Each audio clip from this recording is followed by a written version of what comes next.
하나님의 은혜와 평안이 여러분 심령 가운데 함께 하시기를 기원합니다. 미국의 소설가 나다니엘 호손이 지은 주홍글씨라는 작품이 있습니다. 내용은 이렇습니다. 17세기 중엽 미국 동북부 뉴잉글랜드 지방에 재력과 미모를 겸비한 헤스터 프린이라는 여성이 살고 있습니다. 영국에서 나이 많은 의사와 결혼하고 먼저 미국으로 건너온 여성입니다. 이제 남편이 와야 되는데 오지를 않습니다. 기다려도 소식도 없습니다. 그러던 중에 그 지역에서 목회하는 젊은 목사 딤스데일과 사랑에 빠집니다. 그리고 불륜 가운데 딸 아이를 낳게 됩니다. 동네 모든 사람이 다 알게 되었습니다. 불륜 가운데 간통한 사람이다. 그래서 시장에 많은 사람들이 보는 가운데 교수대에서 재판을 받게 됩니다. 도대체 누구냐?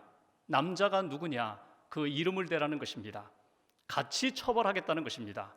그런데 헤스터가 끝까지 그 남자의 이름을 대지 않습니다.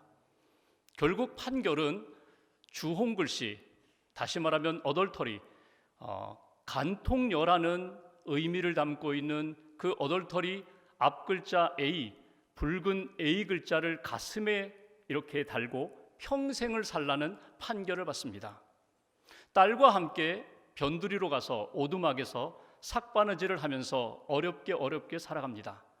어려운 중에도 기회가 되면 돕습니다. 도와주는 삶을 삽니다. 그래서 사람들이 이 헤스터의 그 선행을 보고 그 가슴에 있는 주홍글씨, 간통한 여인이 아니라 엔젤, 천사와 같은 사람이다. 에이블, 유능한 사람이야. 그렇게 해석을 해주면서 살아갑니다. 그러던 중에 결혼한 그 나이 많은 의사가 영국에서 미국으로 건너오게 됩니다. 와서 보니까 아내가 간통을 했어요. 아이까지 낳았어요. 상대가 누군가 추적해 보니까 젊은 목사예요. 그 목사에 대하여 자기가 신분을 속이고 이제 복수하려고 합니다. 그 복수의 길이 점점 좁혀오는 가운데 그 젊은 목사 딤스웨일은 고민에 빠집니다. 힘든 시간을 보냅니다. 양심이 찌릅니다. 죄와 죄책감에 시달립니다. 이 죄책감으로부터, 죄로부터 자유함을 얻고자 금식도 해보고 철야도 해보고 고행의 길도 걸어봅니다. 그러나 마음의 자유와 평안이 없습니다. 몸은 점점 말라갑니다. 그리고 7년 만에 많은 사람들이 보는 앞에서 자기가 그 사람이라고, 자기가 그렇게 간통한 사람이라고 자기의 죄를 고백하고 쓰러져 죽습니다. 그 목사가 죽자 복수하고자 했던 그 칠링워스, 그 남편은 목적을 상실했습니다. 죽여야 되는데, 원수를 갚아야 하는데 자기 인생의 목적이 사라지자 그도 시들시들해지고 몸이 쇠약해지면서 결국 그 남자도 죽게 됩니다. 그리고 남은 헤스터와 그 딸이 살아간다. 그것이 바로 주홍글씨의 대략적인 이야기입니다. 이 작품 속에 세 가지의 죄를 우리는 발견하게 됩니다. 첫 번째 죄는 드러난 죄입니다. 헤스터처럼 간통하여 주홍글씨를 가슴에 달고 다니면서 모든 사람들이 손가락질할 수 있는 그렇게 드러난 죄가 우리의 삶 가운데 있습니다. 그런가 하면 숨겨진 죄도 있습니다. 아무도 모릅니다. 하나님과 나만이 압니다. 그런데 그 숨겨진 죄 때문에 힘들어합니다. 고통스러워합니다. 양심에 계속해서 찔림 때문에 어려움을 겪었던 그 젊은 목사 딤스데일의 숨겨진 죄가 있습니다. 그런가 하면 복수하고자 계속 혈안이 되어 있던 그 남편 칠링워스의 용서하지 못한 죄가 그 작품 속에 담겨져 있습니다. 여러분, 우리의 인생을 살아가면서 여러분들 안에는 어떤 죄가 있습니까? 드러난 죄가 있고 숨겨진 죄가 있고 용서하지 못한 죄가 우리의 삶 가운데 아직도 우리를 괴롭히고 있지는 않습니까? 현대시대 가운데, 현대시대의 특징 가운데 하나가 죄의 불감증 시대입니다. 죄를 지어도, 내가 죄를 지어도 죄책감을 잘 느끼지 못합니다. 다른 사람이 큰 죄를 지었다는 소식을 접하고도 그렇게 두렵고 놀라지를 않습니다. 죄에 점점 무감각해지는 그런 시대를 우리가 살고 있습니다. 정말 두려워하는 것은 무엇인가? 내가 죄 지을까 봐, 가까운 사람이 죄를 지을까 봐, 우리 모두가, 우리 공동체가 죄 가운데 들어설까 봐, 그것이 두려운 것이 아니라 내가 지은 죄가 드러날까 봐 그렇게 조마조마하며 두려워하며 사는 그런 시대를 우리가 살고 있습니다. 여러분은 하나님 앞에서 어떤 삶을 살고 계십니까? 하나님이 기뻐하시는 믿음의 길, 의의 길, 거룩의 길을 걷고 계십니까? 아니면 하나님이 원하지 않는 그 길을 걸어가며 죄의 길을 걸어가며 들통날까 봐, 이미 하나님은 다 알고 계시는데 그것이 드러날까 봐 그렇게 숨을 죽이면서 그렇게 살고 있지는 않습니까? 여러분 안에 있는 죄의 문제, 여러분 무엇으로 해결받을 수 있겠습니까? 이 죄와 죄책감의 문제에서 자유함을 얻는 길은 무엇이라고 생각하십니까? 오늘 성경 말씀은 너무나 잘 아시는 말씀입니다. 예수님께서 오늘 어려움 가운데 주시는 메시지, 유대 종교 지도자들이 현장에서 간음하던 한 여인을 붙들러 옵니다. 사실은 예수님께 데려올 문제가 아닙니다. 그냥 율법대로 그렇게 처리하면 되는데 예수님께 붙들어 와서 이렇게 이야기합니다. 모세의 율법에 의하면 이렇게 간음한 여자는 돌로 치라고 했는데, 선생이요, 당신은 어떻게 말하겠습니까? 이것은 예수님을 올무에 넣는 것입니다. 예수님께서 만약 돌로 치라 이렇게 말씀하신다면 어떻게 당신은 산상수훈에서 사랑하라고, 원수까지도 사랑하라고, 용서하라고 그렇게 말하는 사람이 어떻게 돌로 치라고 합니까? 당신의 말이 앞뒤가 안 맞습니다. 또 당시 로마법에 의하면 모든 이 사형 권한은 로마 법정에 있는데 어떻게 당신이 사람을 죽이라고 합니까? 해서 로마 법정에 고소할 참입니다. 반대로 돌로 치지 말라고 그렇게 명하신다면 여러분 어떻게 할까요? 모세의 율법을 어겼다고 해서 산헤드린 공회에 고발할 참입니다. 그러니까 이렇게 말해도 저렇게 말해도 걸리게끔 그렇게 덫을 놓고 오늘 예수님을 그 안에 끌어들이는 것입니다. 이런 위기 상황 가운데 예수님은 무엇을 보여주셨을까? 어떻게 행동하셨을까?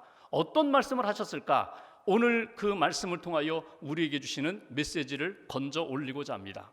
먼저 오늘 말씀 6절 말씀을 한번 보십시오. 6절 한 절을 같이 봉독하겠습니다. 그들이 이렇게 말하면 고발할 조건을 얻고자 하여 예수를 시험함이로라. 예수께서 몸을 굽히사 손가락으로 땅에 쓰시니. 아멘. 오늘 예수님께서 간음하다 현장에 잡힌 그 여인을 데리고 와서 자기 앞에 놓고 어떻게 하면 좋겠느냐고 이렇게 질문하는 것이 정말 몰라서 하는 질문이 아니라 자기를 시험하는 것을 다 알고 계십니다. 그리고 예수님이 그 상황에서 아무 말씀하지 않으시고 몸을 굽으려 땅에 글을 쓰셨다고 성경은 말씀하고 있습니다.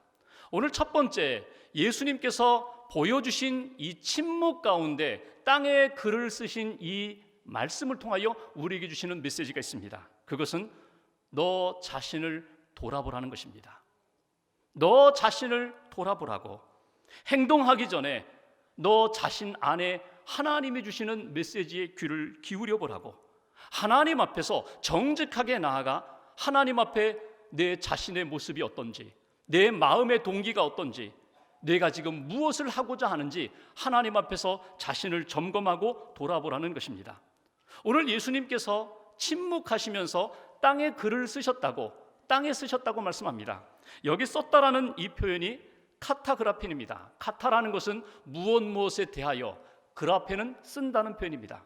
그러니까 땅에 썼다라고 이렇게 번역을 할 수도 있고, 여기 무엇에 대하여라는 그 의미 속에는 지금 군중들, 종교 지도자들, 그리고 지금 이렇게 끌려온 여인을 향하여 예수님이 땅에 글을 쓰고 계신다고 그렇게 해석할 수도 있습니다.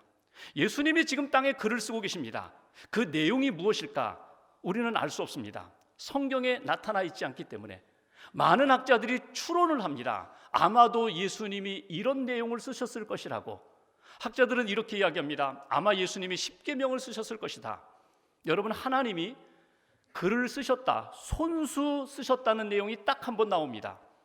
출애굽기에 하나님이 모세 십계명의 두 돌판에 십계명을 쓰셨다는 것이 성경에 나옵니다.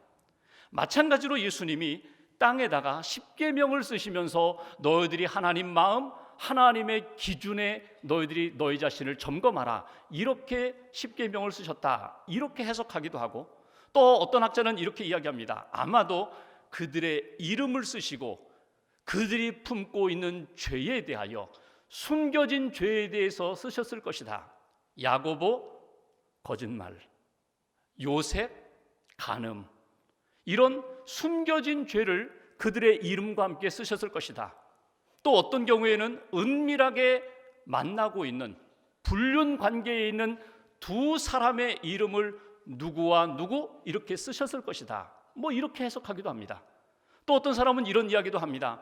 이미 간음하다가 현장에서 붙들려 온 여인이지만 이 여인과 전에 이미 만났던, 이미 간음했던 그 사람들의 이름을 쓰셨을지도 모른다. 오늘 무엇인지는 모르지만 예수님이 침묵 가운데 글을 쓰시는 가운데 그들의 흥분된 마음, 격앙된 그 감정을 예수님께서 이렇게 다운시키셨습니다. 진정하라는 것입니다. 그리고 하나님 앞에서 너 자신을 돌아보라. 지금 예수님은 침묵하시면서 글을 쓰는 가운데 집단화되어 있는 그 사람들을 개별화시키십니다. 뭉쳐있는 그들 가운데 너희들이 이렇게 모여서 하나님 앞에서 하나님의 음성을 들으려고 하지 말고 하나씩 하나씩 개별적으로 하나님 앞에서 하나님의 음성을 들어보라고, 하나님이 오늘 나에게 무엇을 말씀하시는지 하나님 앞에서 1대1로 서보라고, 그렇게 침묵하시면서 글을 쓰고 계십니다. 그러면서 정말 내가 이렇게 할 수 있는 사람인가? 내가 이렇게 해도 되는가? 지금 내가 하나님의 뜻에서 벗어나지는 않았는가? 너희 자신을 점검하라고 예수님이 말씀하십니다. 여러분, 침묵의 힘이 적지 않습니다. 또 침묵 가운데 나 자신의 감정을 추스리고 생각을 추스리고 믿음의 길을 추스리는 것, 이것은 너무나 귀하다는 것입니다. 어떤 부부가 늘 부부싸움을 해요. 그 부부싸움 하는 것이 힘들어서 그 아내가 수도사를 찾아가서 이런 부탁을 합니다. 우리가 이렇게 만나면 늘 말다툼을 하고 부부싸움을 하는데 부부싸움 하지 않는 비결 좀 가르쳐 주십시오. 그랬더니 수도사가 병에다가 물을 채워서 물 한 병을 그에게 던져줍니다. 이거 가지고 가서 부부싸움 할 때에 이 물 한 모금 마시고 그 다음 한 모금은 입에 이렇게 그냥 물고 싸움이 끝날 때까지 물고 있으면 부부싸움 해결될 것이라고. 정말 부부싸움 하게 될 때니까 물 한 모금 마시고 그 다음에 한 모금 물을 이렇게 물고 있어요.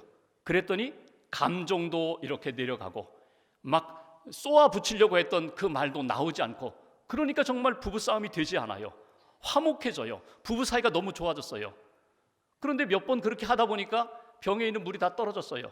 수도사에게 다시금 찾아옵니다. 그 신비의 물을 나에게 다시 한번 채워주십시오. 신비의 물을 주십시오. 그때 수도사가 뭐라고 해요? 그거 신비의 물 아니라고, 보통 물과 똑같은 물이라고, 침묵이 신비라고.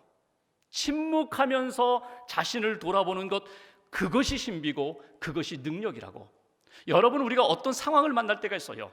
나도 모르게 감정이 일어나고 나도 모르게 정죄하고 싶은 그런 말이 튀어나오고 싶은 그런 때가 있어요. 여러분, 그럴 때 어떻게 하시라고요? 나 자신을 돌아보라는 거예요. 나 자신을 점검하라는 거예요. 바울이 갈라디아 교회에 편지하면서 갈라디아서 6장 1절에 그는 이렇게 표현합니다. 내 자신을 살펴보아 돌아보아 너도 시험을 받을까 두려워하라. 정죄하고 싶을 때, 어떤 범죄한 일이 드러날 때, 나도 모르게 나의 삶에 대하여 변명하고 싶을 때 너 자신을 돌아보라고, 너 자신을 살펴보아서 더 시험에 빠질까 두려워 경계하라고. 이것이 사도 바울이 우리에게 주신 권면입니다. 여러분, 참 이상하죠? 내 눈에 있는 들보는 잘 안 보여요. 느껴지지 않아요. 그런데 내 앞에 있는 그 사람의 눈 속에 있는 티는요, 너무나 선명하게 보여요.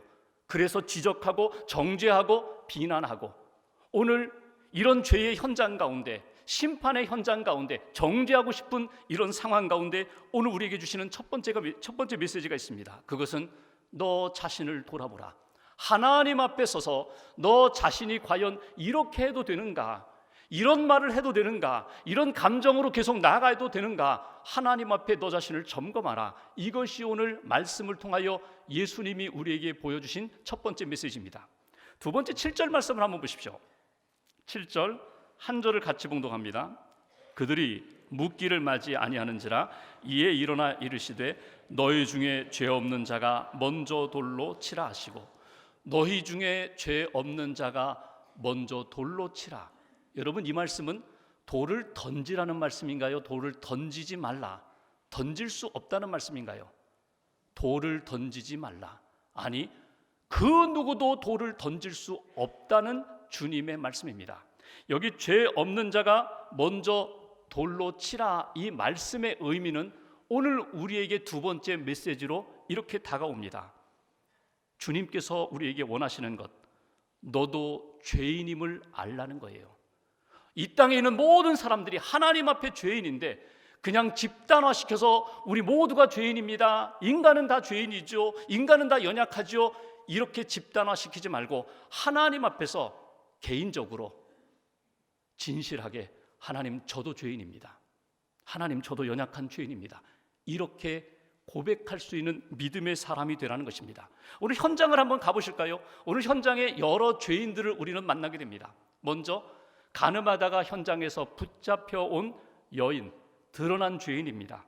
변명할 여지 없습니다. 부인할 수도 없습니다. 현장에 붙들려 왔기 때문에, 현장에서 왔기 때문에 빠져나갈 구멍이 없습니다. 왜 이 여인이 이렇게 가늠하게 되었는지 배경은 나타나 있지 않습니다. 그런데 성경 말씀을 읽는 가운데 이 여인의 상황을 우리가 추론해 볼 수 있는 한 단어가 나옵니다. 4절 말씀을 보실까요? 예수께 말하되 선생이여, 이 여자가 가늠하다가 현장에서 잡혔나이다. 가늠하다가 이 단어가 동사인데 강한 능동태가 아닙니다. 약한 수동태입니다. 그러니까 이 여인이 의도적으로 자기 마음에 간음의 현장으로 뛰어든 것이 아니라 어쩔 수 없어서, 힘이 없어서, 가난해서, 상황이 불가피해서 간음의 현장에 갈 수밖에 없는 그런 상황이 되었다고. 그리고 이렇게 현장에서 붙들려 온 이 여인, 얼마나 수치와 모욕을 겪게 되었는가. 3절을 보십시오. 3절 서기관들과 바리새인들이 음행 중에 잡힌 여자를 끌고 와서 가운데 세웠다. 여기 잡혀왔다, 끌려왔다, 가운데 세우게 되었다. 조롱을 받습니다. 부끄러움을 당하게 되는, 다 드러낸 그런 죄가 있습니다. 여러분, 우리 인생을 살아가면서 물이 엎질러질 때가 있어요. 내 인생에 담겨있는 물이 엎질러졌어요. 내가 쏟으려고 한 것이 아니라 실수로 또는 잘못해서 상황이 그렇게 되어서 내가 실수할 때가 있어요. 다 드러났습니다. 아무개 이런 죄를 지었대, 아무개 이런 실수를 지었대. 망신을 당합니다. 부끄러움을 당합니다. 돌이키고 싶어도 돌이킬 수 없는 그런, 여인이 음행 중에 잡혔던 것처럼 그런 부끄러운 그 죄, 수치스러운 상황을 만날 때가 있어요. 다 드러난 죄입니다. 근데 이 죄만 있습니까? 아닙니다. 유대 종교 지도자들의 죄가 있어요. 그들은 겉으로 보기에 전혀 죄인이 아닙니다. 그런데 그들은 가면을 쓰고 있어요. 하나님이 보실 때 위선적이에요. 특별히 오늘 이 여인을 데려와서 예수님을 묻는 동기가 무엇입니까? 정말 이 여인을 쳐야 되나 말아야 되나, 그것이 궁금해서가 아니라 예수를 잡아 죽이려고 하는 시기와 질투 때문에 어떤 방법을 동원해서라도 예수를 죽이고자 하는 악한 동기가 그들 마음 가운데 숨겨져 있다는 것입니다. 여러분, 오늘 이 여인이 이렇게 돌에 맞아 죽어야 한다, 그 근거를 이 사람들은 무엇으로 댑니까? 5절에 보면은 모세는 율법에 이러한 여자를 돌로 치라 명하였거니와, 모세의 율법을 가지고 근거를 대요. 근데 여러분, 모세의 율법, 레위기 20장 10절이나 신명기 22장 22절에 보면은 이 사람들이 가지고 있는 근거가 어떻게 나타납니까? 만약에 간음의 현장에 남자와 여자가 붙들렸다면 간부와 음부, 남자와 여자를 똑같이 붙잡아다가 돌로 치라는 거예요. 근데 오늘 남자는 어디로 갔어요? 남자는 붙잡지도 못했어요. 아니, 남자는 오히려 도망가도록 방치했는지 몰라요. 여자만 붙들고 와서 모세의 율법에 이르기에 이런 여자는 돌로 쳐 죽이라고 했습니다. 이것이 맞는 부분도 있지만 하나님의 말씀에 대하여 온전하게 받아들이는 해석이 아닙니다. 편리한 대로, 자기에게 이로운 대로, 자기 중심적으로 하나님의 말씀을 해석하고 적용하는 그러한 잘못을 오늘 유대 종교 지도자들이 범하고 있습니다. 어떻게 보면 참 교활한 죄인입니다. 하나님 보시기에 잔인하고 잔혹한 죄를 짓고 있습니다. 그러나 또 그것뿐입니까? 군중들을 보실까요? 손에 다 돌 하나씩 들고 있어요. 오케이 사인만 나면 이 돌로 저 여자를 쳐서 죽일 기세입니다. 그런데 여러분 보십시오. 자기가 재판장인 것처럼, 자기는 전혀 죄를 짓지 않는 것처럼, 의로운 사람처럼 그렇게 서 있지만, 여러분 그들 어찌 보면 자기를 의인으로 착각하는 죄 짓고 있는 모습을 보게 됩니다. 사람들의 눈에는 다양한 죄가 나타나지만, 이건 큰 죄 같고 이건 작은 죄 같고, 이거는 죄가 아닌 것 같기도 하고 이거는 확실한 죄고, 사람의 눈에는 다양하게 나타날지 모르지만 하나님이 보실 때는 어떨까요? 예수님이 보실 때는 어떨까요? 너희들 모두가 다 똑같은 죄인이라는 거예요. 크고 작은 것, 죄의 양과 질의 차이만 있을 뿐이지 하나님 앞에서 모두가 죄인이라. 그러므로 하나님 앞에 나 자신이 죄인임을 깨달으라고, 돌을 들고 어떻게 하면 칠까 그 마음이 아니라 너희 자신이 하나님 앞에 죄인임을 진심으로 깨달으라. 이것이 오늘 주시는 말씀입니다. 죄 없는 자는 누구입니까? 오늘 원문을 보면은 죄의 마음, 죄의 욕망이 없는 사람. 이 땅에 그런 사람이 어디 있어요? 아직 살인하지 않았지만, 간음하지 않았지만 내 마음 가운데 미움이 있고 음욕을 품으면 이미 죄인인데, 먼저 돌로 치라는 말씀이 무엇입니까? 먼저 돌로 치는 사람이 증인이 됩니다. 그 사람이 이 처형에 대한 책임을 져야 합니다. 누가 이 처형에 대하여 책임질 수 있는가? 누가 죄 없는 사람으로 감히 돌을 던질 수가 있는가? 예수님은 이렇게 말씀하십니다. 그 누구도 돌을 던질 수가 없다. 돌을 던져서는 안 된다. 너희 자신을 돌아보아라. 그리고 하나님 앞에서 내가 얼마나 큰 죄인인가를 깨달으라고. 이것이 오늘 우리에게 주신 두 번째 메시지예요. 간혹 이 말씀을 잘못 해석하는 경우가 있어요. 제가 잘못했습니다. 그리고 사람들이 비난을 합니다. 벌 받으라고 합니다. 그러면 나도 모르게 변명하고 싶어요. 그 변명하는 내용 가운데 종종 우리는 이런 내용을 섞습니다. 당신들은 얼마나 깨끗한데 나를 이렇게 비난하고 정죄해? 여기 죄 없는 사람이 나에게 돌을 던져. 여기 죄 없는 사람이 나에게 돌을 던져. 우리는 그러면서 그 상황을 모면하려고 할 때가 많아요. 여러분, 이건 정말 잘못된 해석과 적용입니다. 이건 나 중심적으로 내가 잘못한 것에 대하여 피하기 위하여, 회피하기 위하여 할 수 있는 그런 말씀이 아닙니다. 이것은 예수님께서 하시는 말씀이고, 죄 없으신 하나님의 아들 구세주 그분께서 우리에게 주시는 메시지라는 것입니다. 여러분, 죄의 문제를 가볍게 여기지 마십시오. 죄는 분명히 죄입니다. 죄 지은 사람을 두둔하라는 이야기는 결코 아닙니다. 죄 지은 사람 함부로 그렇게 정죄하거나 미워하지 말아라. 너 자신을 그 상황 가운데 돌아보면서 나도 죄인입니다. 하나님, 나도 감히 돌을 던질 수 없는 죄인이라는 것을 잊지 말라. 이것이 오늘 우리에게 주신 두 번째 메시지입니다. 마지막 세 번째 10절 11절 말씀을 보실까요? 10절 11절 두 절을 같이 봉독합니다. 예수께서 일어나사 여자 외에 아무도 없는 것을 보시고 이르시되 여자여, 너를 고발하던 그들이 어디 있느냐? 너를 정죄한 자가 없느냐? 대답하되 주여 없나이다. 예수께서 이르시되 나도 너를 정죄하지 아니하노니 가서 다시는 죄를 범하지 말라 하시니라. 아멘. 오늘 예수님의 이 말씀, 나도 너를 정죄하지 않는다, 나도 너를 정죄하지 않는다, 용서하시겠다는 말씀이에요. 죄 없으신 예수님이 나도 너의 죄를 정죄하지 않는다, 그리고 다시는 죄를 범하지 말라. 여러분, 나도 너를 정죄하지 않는다, 이것은 하나님이 주신 복음입니다. 은혜의 복음입니다. 다시는 죄 짓지 말라, 이것은 율법이며 이것은 윤리입니다. 구원받았으면, 용서받았으면, 은혜 받았으면 하나님 앞에서 구원받은 자답게, 용서받은 자답게, 은혜 받은 자답게 살아가라고 주신 말씀이 오늘 예수님의 메시지입니다. 세 번째 우리가 놓치지 말아야 할 메시지, 그 은혜 안에서 살아가십시오. 용서받은 은혜, 사랑받은 은혜, 회복된 은혜, 구원받은 은혜 가운데 은혜 받은 자답게 하나님 앞에서 살아가라는 것입니다. 오늘 이 여인을 보십시오. 이 여인이 너를 정죄하던 사람 있느냐? 없습니다. 그러면서 이 여인이 예수님 앞에 했던 고백이 하나 나와요. 주여, 주여 없습니다. 여러분, 이 주여라는 게 무엇입니까?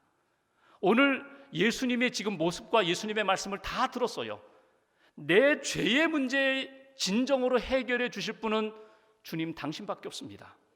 주님 나를 용서해 주세요. 주님 나를 불쌍히 여겨주세요. 주님 저는 죄인입니다. 우리가 찬송을 불렀지만 주여 주여 내가 비오니 죄인 오라 하실 때 날 부르소서. 주님 저는 죄인입니다. 여러분 오늘 교회에 와서 예배 드리시면서 우리가 꼭 들어야 할 복음이 있습니다. 나도 너를 정죄하지 않겠다. 내가 너를 용서한다. 내가 너를 사랑한다.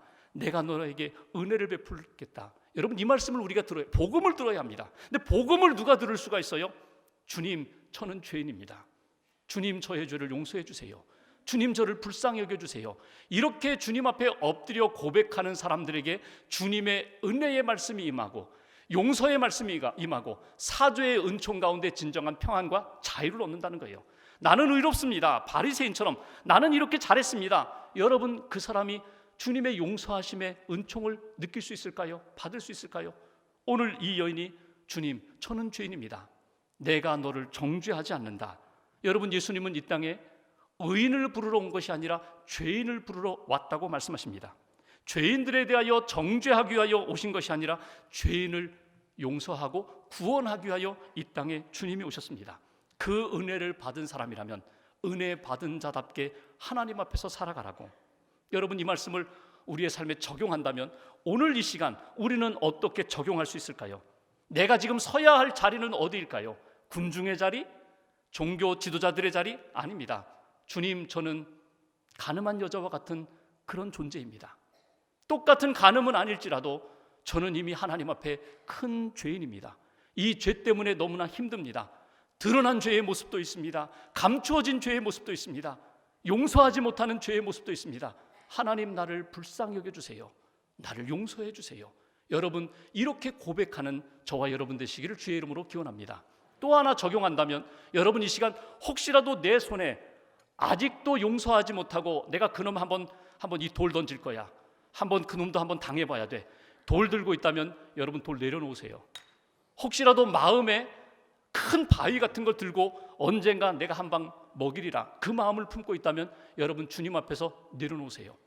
내려놓을 때만이 진정한 평강과 자유를 누릴 수가 있습니다. 내 손에 있는 돌이 있다면 주님 내려놓게 해달라고. 용서하지 못해. 나 그놈과 함께하지 못해. 그놈이 가든 내가 가든 용서하지 못하고 계속해서 미움의 돌을 들고 있다면 여러분 기도하시면서 하나님 은혜 가운데 내려놓게 해달라고, 용서할 수 있게 해달라고, 하나님이 좀 도와달라고 기도하며 나아가는 저와 여러분 되시기를 주님의 이름으로 기원합니다. 어느 가정에 부부가 있었어요. 교회도 다녀요. 남편 아주 유능합니다. 그런데 이 남편의 잘못된 버릇이 하나 있어요. 그건 뭐냐면 술을 자주 마신다는 거예요. 물론 업무상의 그런 자리라고 하지만 술을 많이 마시고 늦게 들어오면서 꼭 집에 들어오면 술주정을 해요. 술주정이 뭐냐면 한상 차리라는 거예요. 저녁상 차리라는 거예요. 이미 먹고 왔는데 잠자는 아내 깨워가지고 저녁상을 차려서 저녁을 먹고 자요. 그게 너무너무 아내는 싫어요. 어느 날 또 술에 취해서 집에 들어오는데 보니까 대문이 열렸어요. 들어가 보니까 아이들도 자고 아내도 침실에서 자고 있어요. 보니까 누워서 자지 않고 아내가 엎드려서 자고 있어요. 왜 엎어서 자나? 이렇게 가보니까 머리맡 위에 성경책이 놓여 있어요. 성경 읽다가 잠들었구나. 성경을 이렇게 보니까 그 밑에 하얀색 노트 하나가 이렇게 있습니다. 이거 일기장인가? 이거 혹시 큐티 노트인가? 기도집인가? 호기심이 생겼어요. 아내가 도대체 그 노트에 무엇을 기록하고 있나? 호기심으로 그 노트를 꺼내서 읽기 시작합니다. 제일 마지막에 써 있는 내용을 이제 읽습니다. 나는 오늘도 버스를 타고 수유리 너머로 갔다. 시골길을 하염없이 걸으면서 오늘도 어김없이 죽음을 생각했다. 약을 먹고 죽을까? 아니면 손목을 그어 죽을까? 그러나 그것은 내가 취할 길이 아님을 나는 다시 한 번 더 확인하고 되돌아왔다. 나를 살리기 위해 십자가에서 돌아가신 주님께서 주님의 뜻을 위해 내게 주신 남편이므로 나는 남편을 사랑해야만 한다. 나는 할 수 없지만 주님께서 사랑하라 명하셨으므로 나는 남편을 사랑해야만 하는 것이다. 주님 도와주세요. 나의 약함을 주님께서 잘 아시잖아요. 이 내용을 읽는데 이 남편의 손이 떨렸어요. 심장이 멎는 것 같았어요. 눈에서 하염없이 눈물이 쏟아졌어요. 귀에서는, 가슴에서는 큰 북소리가 막 요동을 칩니다. 도저히 그 자리에 있을 수가 없어서 노트를 들고 옆방으로 갑니다. 그리고 그 노트를 붙들고 생각하는 겁니다. 자기는 능력이 있어서 아내에게 잘해준다고 생각했어요. 부족함이 없이 해준다고 생각했어요. 근데 알고 보니까 아내에게 계속해서 돌을 던지고 있었던 것입니다. 자기도 모르게 돌을 던져서 아내가, 나는 이렇게 술 먹고 편안하게 지내는 때에 죽음을 생각하는 아내를 생각하니까 너무 미안해요. 너무 가슴이 아파요. 너무 불쌍해요. 그래서 울고, 그 다음에는 자기 자신을 보니까 너무너무 초라해요. 너무너무 부끄러워요. 그래서 울고, 그렇게 울다가 하나님 앞에 기도합니다. 전에도 기도했지만 전에는 뭐 달라고 이기적인 기도를 많이 했는데, 이번 기도는 나를 좀 불쌍히 여겨달라고, 나를 좀 구원해달라고, 나를 좀 용서해달라고, 그렇게 기도하는 가운데 하나님의 음성을 듣습니다. 내가 너 사랑한다. 내가 너 회복시키리라. 그러면서 그가 새롭게 되어서 제2의 새로운 인생을 살기 시작했다는 것입니다. 여러분, 우리의 삶 가운데 그런 사건을 만날 때가 있어요. 나도 모르게 돌을 던지고 싶을 때, 나도 모르게 정죄하고 싶은 말을 할 때 하나님이 우리로 하여금 말씀하십니다. 아니야, 침묵하면서 다시 한번 생각해봐. 하나님 앞에서 너 자신을 한번 돌이켜봐. 그리고 너 자신도 하나님 앞에 얼마나 큰 죄인인지, 하나님의 은혜를 받아야 할 존재인지 너 자신이 하나님 앞에 한번 서야 돼. 그리고 하나님이 은혜 주시면 용서함 받고, 하나님이 은혜 주시면 그 은혜 가운데 회복되어서 믿음으로 살아가는 거야. 여러분, 이 말씀을 한번 오늘 현장으로 한번 다시 한번 적용해 보죠. 여러분, 우리가 2000년 전 예수님이 계셨던 그 자리로 가시든지, 아니면 여러분 가정 안에, 여러분 이 자리 안에 예수님이 오셔서 지금 가운데 서셔서 우리를 향하여 땅에 글을 쓰고 계십니다. 아무개, 너 이런 죄를 짓고 있잖아. 아무개, 사람들은 모르지만 내가 이거 알고 있는데, 계속해서 땅에다가 글을 쓰고 계세요. 내 이름을 쓰고 계세요. 내 죄를 쓰고 계세요. 근데 여러분, 주님이 지금 어디에 쓰고 계시다고요? 땅에, 흙에 쓰고 계시다는 거예요. 바위에 쓰고 계지 않으시고 지금 흙에 쓰고 계세요. 그러면서 우리가 주님 앞에 주여 나를 불쌍히 여겨주세요. 주님 내 죄를 용서해 주세요. 그러면 바로 지워주세요. 내가 너 용서한다. 내가 너 정죄하지 않는다. 내가 너 일으키리라. 세워주리라. 여러분, 하나님이 예수님을 통하여 우리에게 주신 은혜를 놓치지 마시고, 사죄의 은혜를 받은 자답게 죄인의 길에서 떠나서 복음 안에 새로운 삶을 다시금 출발하는 그런 귀한 시간, 귀한 심령들 되시기를 주님의 이름으로 기원합니다.